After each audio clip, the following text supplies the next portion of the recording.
raising the rent isn't a fun thing to talk about because nobody likes talking about raising the rent, but it's just a market reality. If you, the landlord, the owner of the property, are paying market rate for properties, paying market rate for debt, insurance, utilities, maintenance, parts, it goes on and on and on.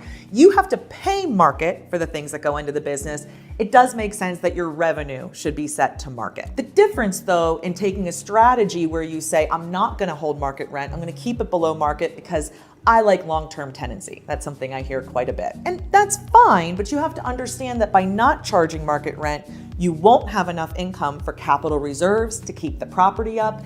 And after a long period of somebody being below market in rent, when they do eventually leave your property, you're gonna wish you had those reserves because you have to make improvements to the property over time. Before we talk about exactly how you can raise the rent on a lease, the important thing to remember is that you can only ever raise the rent to market level. And what that means is what another qualified tenant would rent it for in its current condition.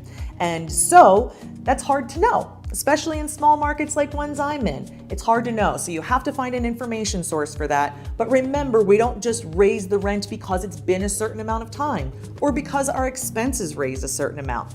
Rent is controlled by the market. And so we can have comfort when we raise the rent that if this current tenant isn't able or willing to pay that amount for the property, I understand I'm gonna have a change in tenancy, but that the next tenant will. I have to have the confidence that if I'm raising it to that level, that's because that is truly the amount it's worth on the open market. People get obsessed about how to write the notice. Should I talk about the increase in my taxes, in my insurance, in my personal situation?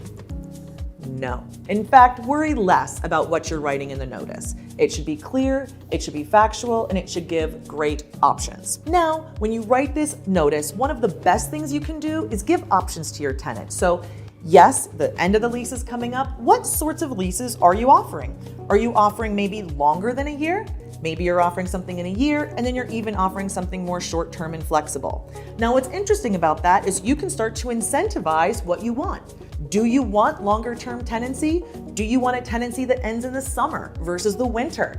Now I can price it accordingly, and my tenant can take advantage of whatever option makes the most sense to them. More important than justifying your increases is to be a really great housing provider through the whole lease. So you won't be in a position of justifying why you have to raise rent if your tenant sees that you keep the landscaping clean, if the tenant sees that you promptly respond to their maintenance requests, that you're professional in your dealings with them, that they don't have these incidents where they don't know how something's gonna get fixed. Oh geez, how long is the hot water gonna be off? Things like that will give you more resistance at a rent increase than them not understanding the math behind your decision. One final secret tip that can make rent increases go a little smoother is a spoonful of sugar. That's an incentive. So if tenant you renew at potentially an increase, there's this incentive for you. And I love to see something that contributes to the property, to their living experience there, and that might be having the carpets cleaned, new light fixtures, ceiling fans, a new tree in the yard,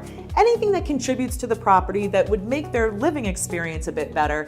But I don't encourage you to just gift to gift, do something that improves the value and living experience at the property. Rent increases make everybody nervous. And I know because I make videos about it and put them on the internet, but here's the thing, you don't need to be scared. You need to run a good business. You need to be a good housing provider. So just to recap, you need to understand the market value of your properties because that is the basis upon which you price.